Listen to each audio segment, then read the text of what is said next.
When we talk about Fatima, questions immediately arise about the third secret, about the mysterious and never fully clarified pages, about what perhaps they haven't told us. Yet, amid all this conjecture, almost no one seems to notice that the final warning, the truly decisive one, is already happening, today, before our very eyes. And even Pope Leo, in his last speeches, reiterated this with strong words, pointing precisely to the heart of the battle. Stay with us until the end. At Fatima, Our Lady gave a secret divided into 3 parts to the 3 shepherd children, and it was Sister Lucia who told the third part like this: "The final battle between the Lord and the kingdom of Satan will concern marriage and the family. Do not be afraid, because those who work for the sanctity of marriage and the family will always be opposed, and opposed in every way, because this is the decisive point." These are not words to be interpreted vaguely. They are a precise warning. In 1917, marriage was still considered sacred. The family was the cell of society. Even among sinners, there was the awareness that that was untouchable. Today, however, it's the opposite. What was normal then is now considered retrograde, and what was unthinkable then is now blessed and celebrated. Our Lady told Lucia that Satan would launch the last and most ferocious of his attacks right there in the heart of God's plan. Why? Because marriage is the first altar, the first church, the first seminary. It is there that faith is transmitted. Children are educated, spouses are sanctified. If marriage fails, everything collapses. And Sister Lucia added that the enemies would use every means to confuse, deceive, and corrupt the family, and that even the pastors, bishops, and cardinals would side with the world against God's plan. He wrote several times that whoever defends the family today will encounter obstacles and will be persecuted, because this is the field of the decisive battle. It doesn't take much imagination to see this prophecy being fulfilled before our eyes. It's not just a cultural shift. It's a spiritual attack. And Our Lady has already told us which side to take. In light of what Our Lady said at Fatima, that the final battle would be fought over marriage, the words of Leo XIV also sound today like an echo and a powerful call to return to the origin of God's plan. The Pope, addressing the Roman Rota, recalled that marriage between a man and a woman is the foundation of the family, and at the same time, the vital cell of society and the Church. He explained that it is not a simple human contract or a right to be celebrated, but a sacred bond, rooted in the order of creation and transfigured by grace.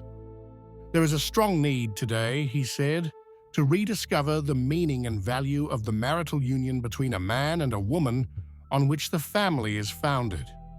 With these words, he wanted to warn against the temptation to reduce marriage to a fragile convention, based only on emotions or momentary interests, and he reiterated that only a man and a woman can truly become one flesh, as God intended from the beginning. It is from this perspective that marriage becomes a domestic altar, a small sanctuary where God dwells, and where faith is transmitted to children and to society as a whole. A sacrament that the world despises and fights precisely because it is one of the clearest signs of Christ's love for his Church. Our Lady at Fatima was clear. In the final battle against marriage, there would be no shortage of betrayals from within the Church itself. In Germany, the drama is there for all to see. an episcopal conference that seems more committed to pleasing the spirit of the world than to safeguarding the faith. Churches are empty. Vocations to the priesthood have practically disappeared. In 2022, in all of Germany, only 45 new diocesan priests were ordained, in a country with over 20 million registered Catholics. Yet, the German bishops insist on a synodal path that proposes blessings for couples in irregular situations, the ordination of women, and the acceptance of relationships contrary to nature. The president of the German bishops, Georg Betzing, has publicly declared that Roman decisions on sexual morality are no longer convincing, and that the German Church will continue on its own path, out of pastoral love and inclusiveness. This false mercy is devastating. It doesn't save souls, it doesn't convert hearts, it doesn't foster faith. It empties churches and consciences, deluding the faithful into thinking that sin is compatible with grace. In July 2024, the Diocese of Limburg, Germany, published official guidelines for blessing same-sex couples, divorced and remarried couples, and other irregular unions. These are not isolated proposals. The synodal process has already voted in favor with percentages exceeding 80%, and dozens of parishes have organized public ceremonies. In some cases, these blessings were accompanied by flowers, the exchange of rings, songs, and wedding marches, in every way similar to a wedding. The same Limburg document states that the blessing must be creative, spontaneous, adapted to each person's situation, and that it can be imparted by lay people or priests with the bishop's delegation. In practice, moral disorder is legitimized by erasing the distinction between sin and grace. In a survey published by Die Tagespost, approximately 65% of German believers surveyed said they approved of these blessings. But this is a tragic fact, not a victory. It means that confusion has already corrupted the people's faith. People have been educated to mistake evil for good, to think that love is enough to justify everything, forgetting that grace and truth do not bend to human desires. This is proof of how deeply rooted the confusion is. A bland catechesis or a timid moral reminder is no longer enough. A radical return to the truth is needed.